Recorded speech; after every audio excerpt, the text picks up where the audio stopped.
Hello, Brent. Oh yeah, Larry. How are we doing? Good. How First are of all, you? let me personally apologize for my nation to your nation. He did not win by a majority of the voters. He won only because of ridiculous gerrymandering that we do. But we're all seriously guilty and in severe trauma at the moment. So are we, by the way. Not to be undone. Larry, could you turn your camera on for me? Oh, is it not? Oh, there it No. is. There it is. Okay. Yep. There you are. Yes, yes. So how are you doing? Oh, I'm doing okay. It's kind of spring. We had thunderstorms and some rain last night. It was good. Right now, we've got 40-mile-an-hour winds out of the north. So if for some reason I go off the air, that will mean we lost power. It's we did several times last night. We'll just see at the moment, but it's almost spring, and that's the way it is in Oklahoma. I am at my brother's house in Montreal, and there's a blizzard outside. Montreal gets knackered with all this snow all the time. Apparently, it's on the same latitude or something as Moscow. So go Uh, figure. Kingston, where I live now, doesn't get anywhere near the amount of snow. We get something off Lake Ontario called the lake effect. So we mhm. get very, very minimal in terms of winter. It's kind of nice, actually. Interesting. Yeah, Well, I'm strange. glad we're past that. We're down in it's been in the 60s and 70s this past Really? week and Wow. will be next week. So we are pretty much moving into spring. Wow. Yeah, we haven't even gotten up to 32 yet, which is zero Oh, degrees Celsius. That's freezing, right? I'm Whoa. sorry. I would never survive. It just wouldn't happen. Well, I You always guys make are the better same on all joke. counts than we are. My great grandfather came from Birmingham, Uh, and looking for work in the New World, right? So, of course, you come to the Commonwealth country, and he arrived in Montreal. Now, why the hell he never continued arriving in Montreal down to California or somewhere warm? The only thing I can figure is he must have came in July. ah, When it was because it gets beautiful here. We can get up to 100, Our weather is very similar actually to Chicago. ah. Strange. Very, And of very course, my strange. wife is from Chicago, and I Oh, realized once I visited her in December that it would never last if we did not go south. that's And very she felt the funny. same way, so that was good. That's really good. Okay. I've got your book here. Thank you very much. I don't know if it's going to show up. Yeah, it always disappears, but I'm going to put a picture up anyway, so it Okay. doesn't matter. Thank you. I've, as you can see, Oh, very good. yeah, Yeah. yeah, And you've yeah, looked yeah. at the pictures too, surely. Yes. Yep. So, and I've made notes. I've taken quotes from the book. So, okay, you all set to go? You bet. Okay, let me just get this script here that I have.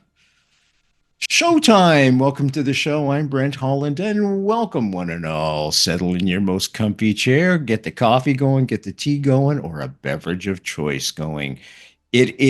I'm in Montreal right now for a change, and it is nasty outside.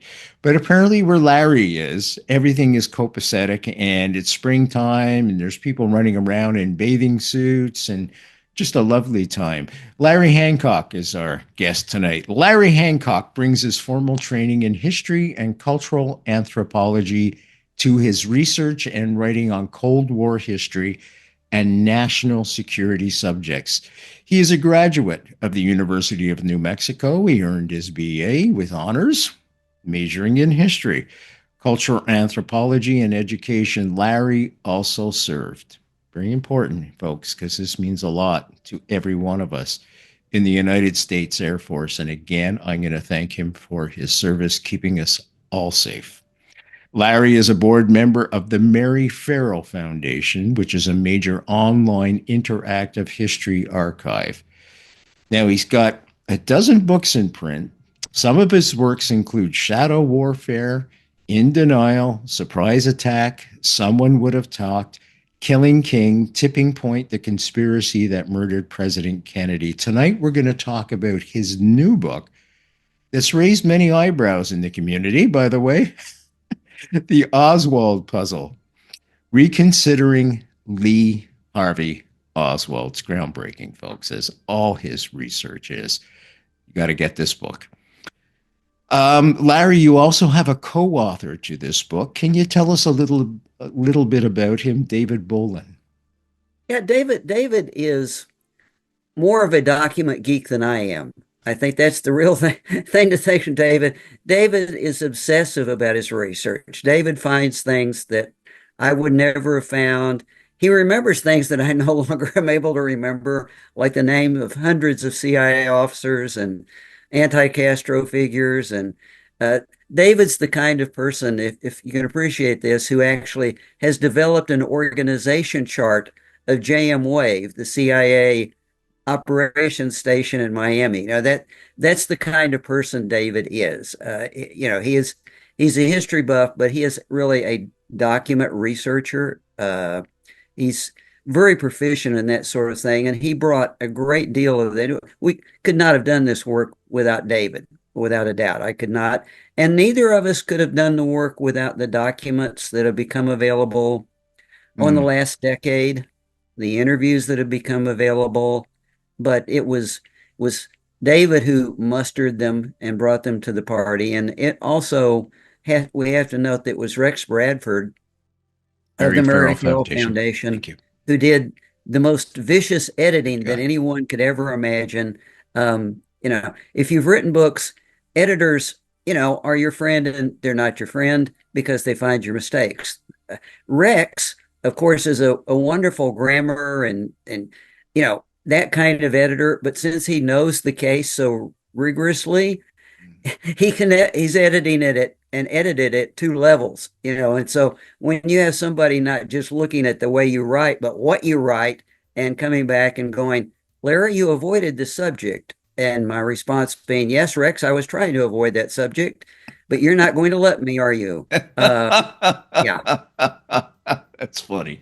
That's like our friend Alan Dale does the same thing. He had helped edit my book as well, and he brought certain things to the forefront. So editors are important, folks.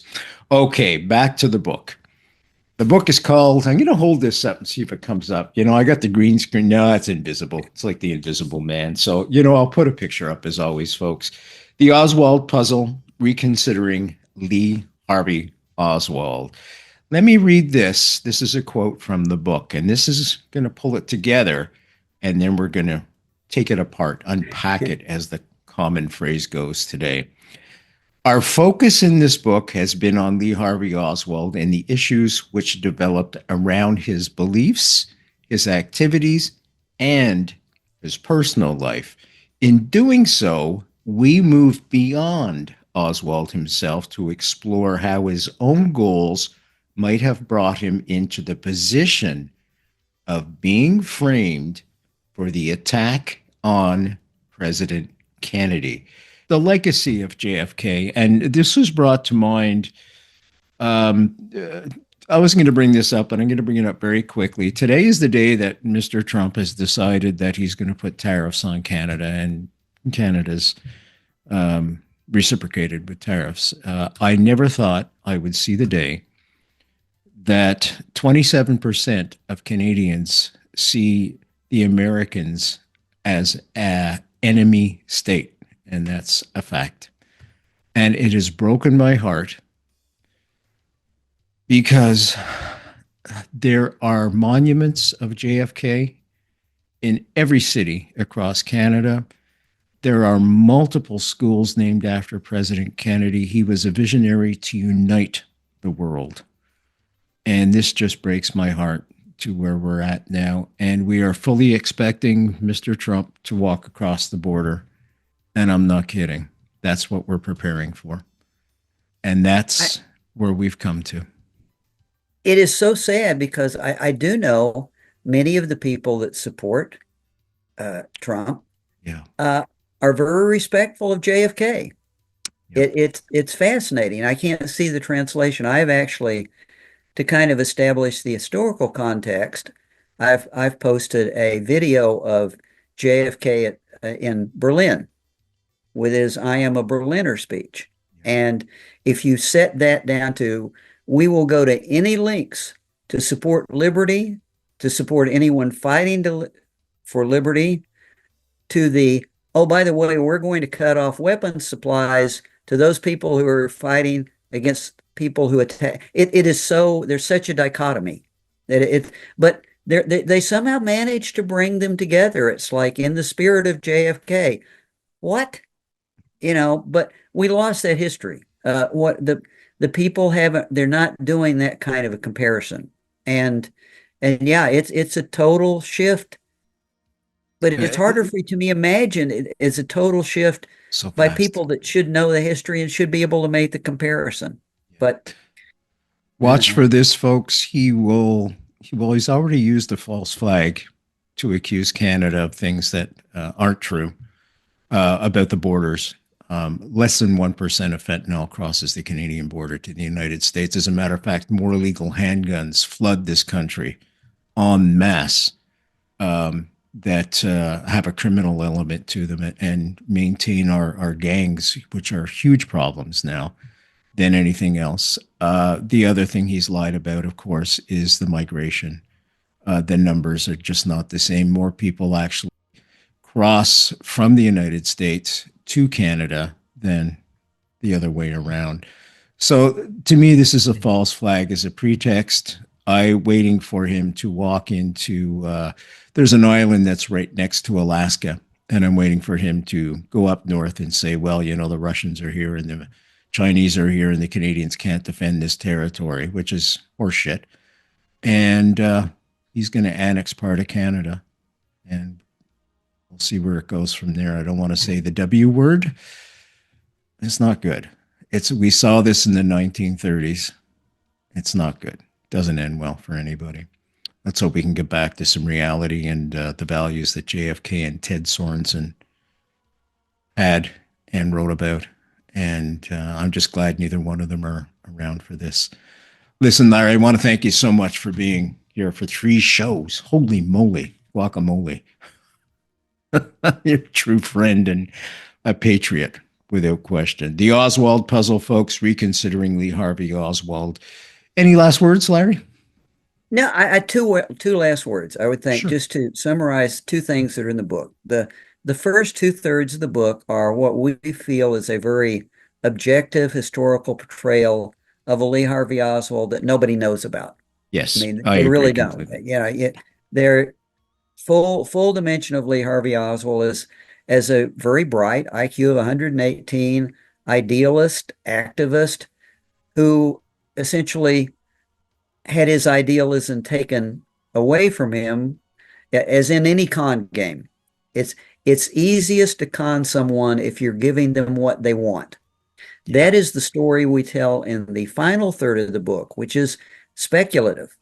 I want to make that very clear. It's a very speculative story of how people took that idealism and took his Cuban goal and manipulated him and essentially conned him to the point where he was set up as a patsy. So the book is really two things. It's one, a book about Oswald, but it's a speculation as to how he could have been conned and and manipulated into doing what he did on November 22nd, which is anomalous. Brent, we've wrestled with the fact that he did things on that day that you wouldn't expect, that you need Yes. to explain. I mean, Oswald is a news geek. He read the papers. He constantly watched.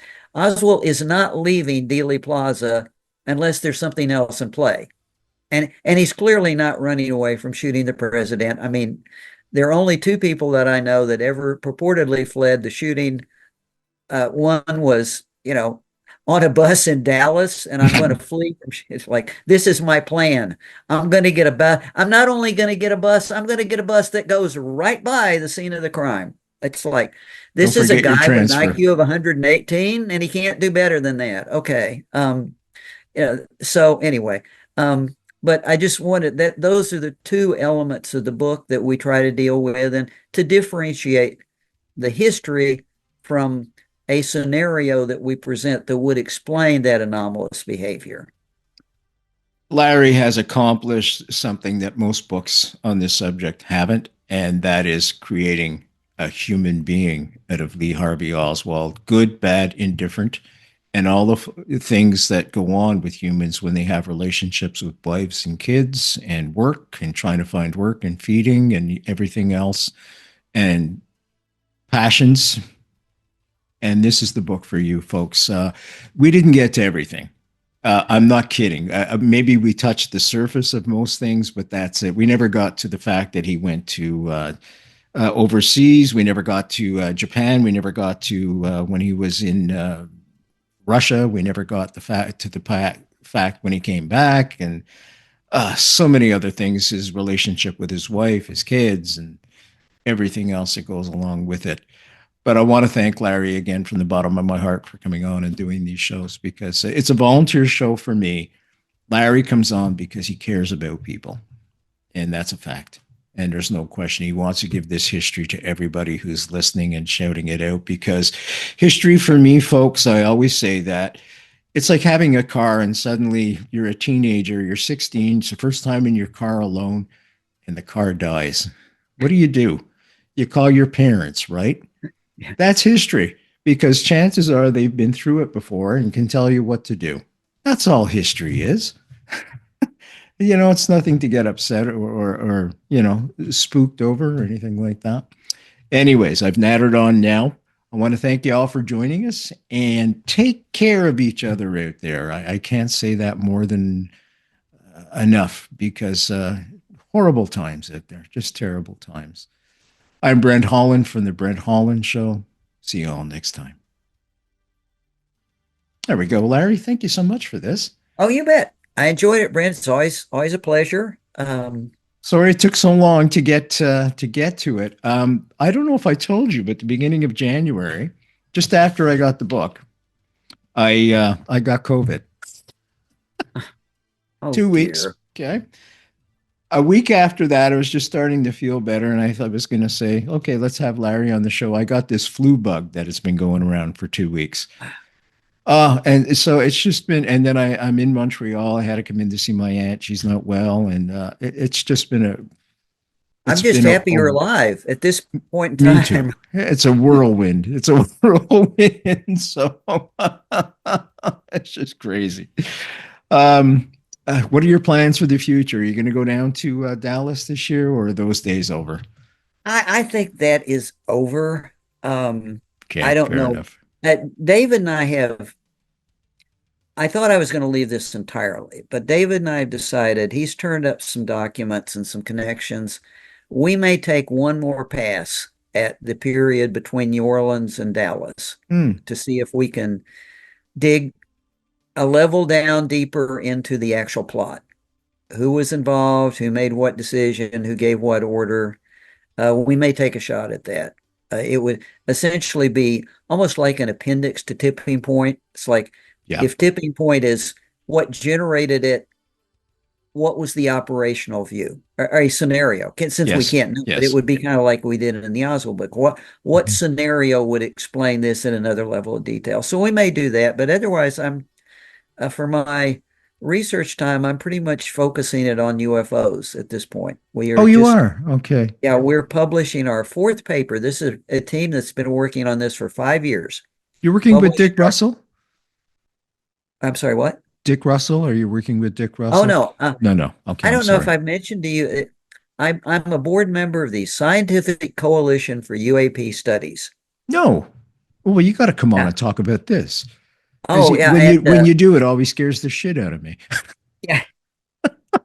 Well, we have been. I have a team that's been working on this for 5 years, using techniques of intelligence studies, uh, and basically applying those techniques to look at the intentions of UFOs. And our first report was a study of intentions of UFOs in respect to the American atomic warfare complex in the 40s, 50s, and 60s. We did a look at, said, well, okay, we've done two papers on that. Now we looked at what they were doing with the military. Now let's look at what they were doing with the public. And we're just now had a peer-reviewed fourth paper that's going to be published on that. So we have 4 studies, and these are all like 52-page academic studies, peer-reviewed on intentions of UFOs. And now we're starting off on a 5th study, has to do with origins. So Wow. it's like I never find a tree limb that I can't go out on the end of. But you know what? It's becoming more and more mainstream. More and more people. I've had people who have been abducted on the show. Their stories are all the same. I can even tell you this true story. I had a fella on the show, and he'd been abducted from a kid on up. And I said, "Can you describe what the aliens looked like?" He said, "What at what period?" And I said, "Start off when you were a kid." He said, "Okay." He said the aircraft came down. I'm trying to get this, and it came down, and the doors opened, and I was thinking, okay, here we go, Spielberg, right? You know, with the smoke and everything, and it came a fireman. I thought, well, that's odd, a fireman, but he's a kid, so what the heck, we'll go with that. Well, wouldn't you know it, another guy who was working at the radio station at the time had never listened to the show, nothing, nothing, nothing. And he said, "Brent, can I talk to you for a few minutes?" And I said, "Yeah, sure." I said, "I got a few minutes before the show." I think you were on the show that night. We were, and the power cut out, and we made a joke about the NSA and Hmm. everything. I don't know if you remember that or not. And I said, "Yeah, sure. What's up?" He said, "Well, he grew up in the Caribbean." He said, "I never told anybody this." He said, "But I had an alien encounter." I said, "Really?" He said, "Yeah, my brother and I, he was 8, I was 10, or vice versa. We were outside playing, and my father said, 'Okay, go out and play. I'm going to make supper.' And the aircraft came down, the door opened up, out walked, yeah, a fireman." What the hell is that about, Larry? These guys don't know each other. They don't even live on the same continent. What Well, is one of going the things on? we've learned, and there's a good book on the shelf behind me, is, and I have to do a little, what we've learned is that there's a whole network of contactee encounter support groups, Yes, they're essential. and they're all run by 2 or 3 people, and with, not that they have bad intentions, but a lot of these things tend to proliferate Oh, I first between see. among these support groups because they talk to each other, then they get have groups on the internet, and then they and there's a proliferation of it I thought all. of It that. all begins to it even comes down to the fact that there, in the beginning, certainly there were only 4 or 5 people doing hypnotic regression Mm-hmm. on Mm-hmm. all these people. Oh, One of the problems with hypnotic regression is when that you can contaminate your subject so easily by guiding them. anyway. But Isn't yeah, that interesting? we do have in our study, in our last fourth paper, we do look at, like, I think 9 or 10 incidents that were reported to the military, actually, of encounters. They are all different. But this is Wow. before these things started. Yeah. One of my favorite is one. I always tease one of my team members. It's kind of like, because he's more oriented towards it than I am. I said, "John, what about you remember the guy in Kansas? The UFO came down and landed, and they wanted some water, and they started cooking pancakes, and he and they That's gave like the my guy." kind of alien. Feed me, I'm happy as hell. So, Sean, what do we do with that when it's kind of like he just goes, okay, maybe not. Okay. I'd bring the bacon. And it's like, well, did he keep the pancake? Did he at least keep the pancake? I No, could bring, no. listen, I'm Canadian. I could bring the maple syrup. What the hell? Yeah. We can party out of it. Yeah, sure. But I'm probably going to devote what little attention. I won't totally, I'm going to do this with David. We'll just see if it goes anywhere. I wouldn't even think about another book. We might write a paper, Okay. kind of like this appendix, and publish it as an appendix to Tipping Point, or an Sure. add-on to Tipping Point. But Isn't, otherwise, I've pretty much left it because one of the reasons, quite frankly, mhm. is nobody that's in this is going to be shaken off what they believe. They're already in, it doesn't matter. Anybody that's already in the JF community is already stabilized in a position one way here or there. I wasn't even going to bring up Jim Dio Jr. Well, we understand that there is going to be a two part 10,000 word review of the book on Kennedy's and King, which will Oh not be boy. favorable. But we actually sent the reviewer a book. It's kind of like, okay, yeah, well, and we answered some questions, but he is not going. It's just not going to happen. So There's not enough yeah. CIA in there, unfortunately. Yeah, unless it's CIA, he has no And interest. they believe, and I am never going to convince Jim that the CIA would not use Shaw and Ferry in a plot to assassinate the president. It's like, Jim, they rejected I know. anybody. They would take a Cuban and polygraph him, and if he showed any tendency towards homosexuality, they would scrub him. They're not going to recruit him. So you're telling me, and nothing. That's practice. It's they're not going to I be working know. with I him. know. I Yeah. know. Yeah. So anyway, but Oh, geez. well, it was fun. Thank you so much, Larry. Unfortunately, the next few weeks won't be much fun. But We'll I get think there. We'll get there. Things will the good news come is the around. president's been on TV tonight, and my wife has not watched him, and I haven't watched him. I'm happy about that. But Okay. we're Yeah. engaged in our own pushback. Yes, and apparently so are we. So Yeah. we'll see what happens. And Well, I'm glad you're feeling better. thank you. At least Made personally, me laugh physically. tonight. You made me laugh. Thank you. I appreciate All that. right. Have a nice evening. Doors open anytime you want. You know that, my friend. All right. Okay. See you Thanks, later. Brent. Thank you. Bye now. Bye.